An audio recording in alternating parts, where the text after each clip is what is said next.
Nascimento da Igreja Messiânica Mundial.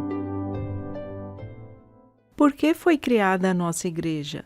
Ao examinarem a cultura moderna, que há milhares de anos a humanidade vem edificando com incansável esforço e dedicação, todos ficam encantados ante o seu aspecto esplendoroso e seu incrível progresso aparente. É desnecessário dizer que os homens da atualidade louvam e tecem os maiores elogios a essa cultura. Entretanto, ao observarmos o outro lado, isto é, o seu conteúdo, deparamo-nos com algo inesperado. Ele é exatamente o contrário da parte exterior. O que se opõe a esta é naturalmente o campo espiritual, em que não se vê nenhum progresso, podendo-se até pensar que os homens da antiguidade eram melhores. No presente, se pesássemos em uma balança o bem e o mal que existem no coração dos seres humanos, veríamos que, infelizmente, o mal tem muito mais peso. A influência maléfica que tal realidade exerce sobre a sociedade humana é muito maior do que poderíamos imaginar. Isso se torna bem claro ao constatarmos que a guerra, o maior dos sofrimentos humanos, a doença, a pobreza, o crime, as calamidades naturais, enfim, todas as ocorrências desagradáveis, ao invés de diminuírem, tendem a aumentar. Assim, é estranho que a cultura espiritual não acompanhe o progresso da cultura material e as pessoas não manifestem nenhum questionamento a respeito. Pelo contrário, vão se deixando inebriar pela cultura material, incrementando-a cada vez mais. Por que será que os religiosos, os cientistas, os políticos e o grande número de intelectuais em todos os países não despertam para essa realidade? Dentre eles, talvez haja algumas exceções, mas tais pessoas nada fazem, pois, não conhecendo os fundamentos da questão, consideram um fato inevitável. Parece que elas estão resignadas, acreditando que se trate de uma condição inata da humanidade. O principal desejo do ser humano é ser feliz, e ele veio empregando toda a sua inteligência, utilizando-se dos mais diversos meios para concretizá-lo. Sem dúvida, esse desejo se tornou uma utopia, a aspiração de um mundo ideal. Nesse sentido, inicialmente, a humanidade procurou apoio na religião. Como a possibilidade de atingir seu objetivo unicamente pela religião tornava-se pequena, procurou alcançá-lo mediante a educação, a moral, a filosofia e outros meios surgidos na China e no Ocidente a partir da Idade Média. Na China apareceram sábios como Confúcio, Meng Tzu e Zhu Xi. No Ocidente, educadores e filósofos como Sócrates, Kant, Hegel e outros. Logicamente, a humanidade depositou suas esperanças nesses meios. A partir do século XVII, porém, começou a se destacar no Ocidente a ciência materialista, e reformas gradativas foram ocorrendo em todos os setores. O desenvolvimento da civilização mecânica deu origem à Revolução Industrial, e o mundo inteiro ficou encantado com a ciência. Assim, ao invés de continuar seguindo caminhos longos e tortuosos como os da religião e da moral, considerou-se que, para aumentar a felicidade do ser humano e construir o mundo ideal, não havia meio mais eficiente que a cultura científica, visível, palpável e comprovável, o que é compreensível. Além do mais, constatando que quanto mais adiantada é a cultura de um país, mais rico e próspero ele é, mais armamentos esse país possui, mais abençoada é a vida de sua população, mais ele é respeitado pelo mundo, chegando seu poder a influenciar as nações vizinhas, os países, disputando entre si, procuraram imitá-lo. Em vista disso, a cultura científica foi evidenciando um rápido progresso, até chegar ao estágio atual.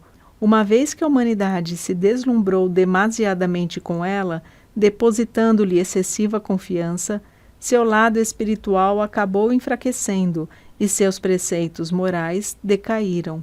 Assim, buscando apenas as coisas visíveis, os seres humanos, inconscientemente, acabaram por se tornar escravos da ciência. Aqueles que, na verdade, deveriam dominá-la, passaram a ser controlados por ela. É o que se percebe atualmente. Por esse motivo, podemos dizer que estamos em um beco sem saída, a um passo da catástrofe mundial, e que o futuro da humanidade corre um sério perigo. A felicidade e até o mundo ideal, que eram a aspiração inicial da humanidade, foram esquecidos, não se sabe quando, tendo-se chegado a um momento em que não se vai nem para frente nem para trás. Desse modo, quanto mais a cultura progride, mais o ser humano se distancia da felicidade. É um resultado extremamente irônico. Parece uma gangorra. Quando um dos lados sobe, o outro desce. Falando em termos mais simples, inicialmente tentou-se construir o paraíso terrestre com a cultura espiritual, mas já que sua concretização parecia impossível, apelou-se para a cultura científica. Avançou-se com força total. Não obstante, conforme foi exposto anteriormente, ao invés de se alcançar o paraíso, chegou-se a um estado pior que o do próprio inferno, a iminência da destruição da humanidade, com a invenção da bomba atômica. O fato, porém, é que mesmo tendo chegado a uma época tão perigosa como a atual, o ser humano ainda não despertou, continuando a venerar a ciência materialista.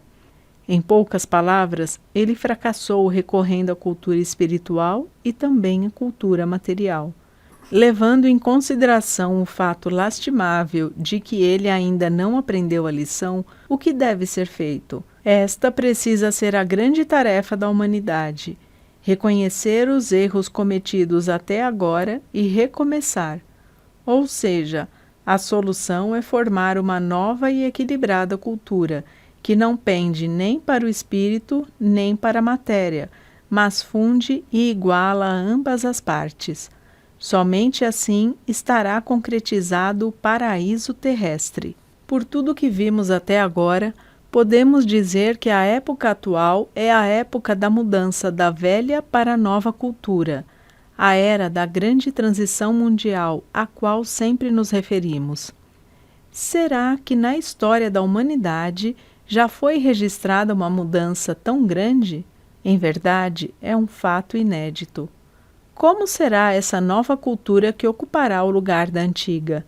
Incontestavelmente, trata-se de algo que não pode ser compreendido pela inteligência do homem contemporâneo, ainda que em pequena parcela.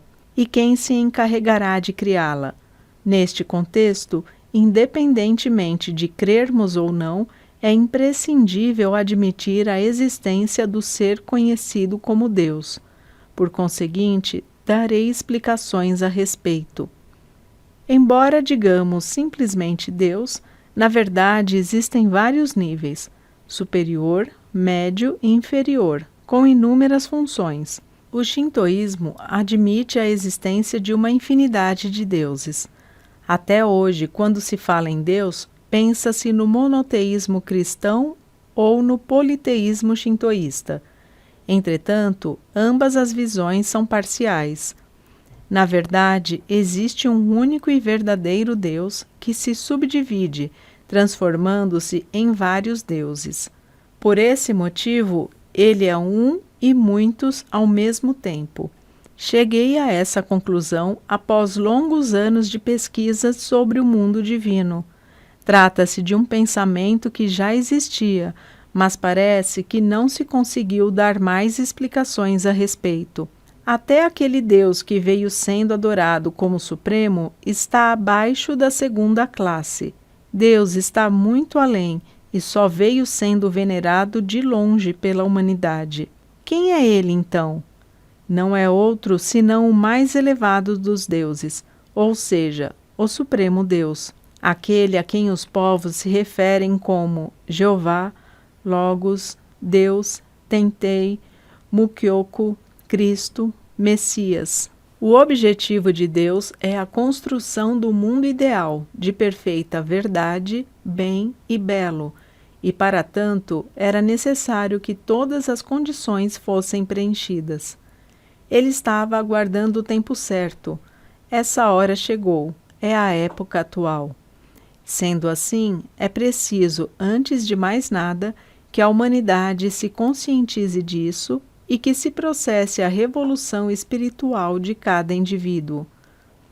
Darei uma prova do que escrevi anteriormente. Nos Estados Unidos, começou a usar-se ultimamente a expressão Estado Mundial, World State. Não é preciso nem dizer que esta união representa o mundo ideal e que a civilização material se desenvolveu a ponto de torná-lo possível. Afinal, por mais que se fale em construir o paraíso terrestre, se a cultura for de baixo nível, se os povos e os países estiverem isolados uns dos outros e os meios de transporte forem precários, o mundo não terá transparência e não se conseguirá alcançar uma coesão do pensamento da humanidade, que é o fundamental.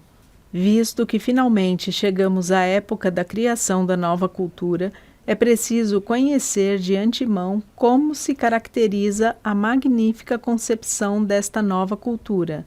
Para tal, Deus se utiliza de um ser humano como seu instrumento e, naturalmente, realiza sua grandiosa obra. Considerando que a pessoa escolhida sou eu, não é nada difícil entender a razão pela qual a Igreja Messiânica Mundial foi criada. Deus revela-me a todo instante o plano do paraíso, e eu o ponho em prática conforme suas ordens. Ao mesmo tempo, o que houver de útil na velha cultura será mantido, e o que não o for, ele o reformará, tornando-o útil. Este é o grande amor de Deus. Fora isso, o que não puder ser aproveitável, infelizmente, será eliminado para sempre. E o que é isso senão o juízo final? Realmente constitui um motivo de gratidão e também de temor. Lamentavelmente, embora eu apresente os fatos tal como eles me foram revelados por Deus, os materialistas os interpretam de forma herética, atacando-me com severas críticas.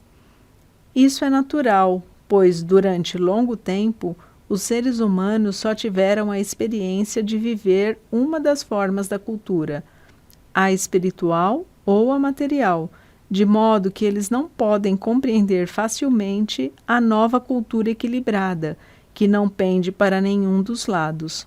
As pessoas que estão do lado da cultura espiritual dizem que as graças materiais manifestadas por nós são realizações de uma fé de nível inferior, que busca apenas as coisas materiais.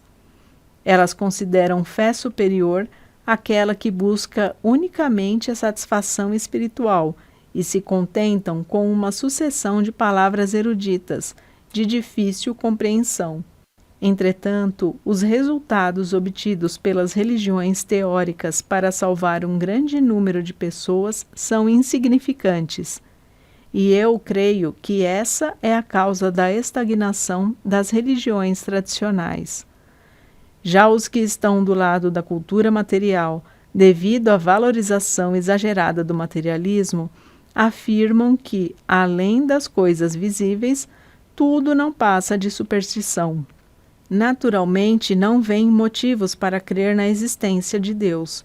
E o pior é que, sobretudo entre a classe dirigente e a classe intelectual do Japão, é grande o número de pessoas com essa postura. Assim, elas enxergam nossa igreja como supersticiosa e opõem-se a ela, escrevendo sobre ela ou atacando-a verbalmente. Os mais extremistas chegam a pedir que o povo se acautele e que evite aproximar-se dela.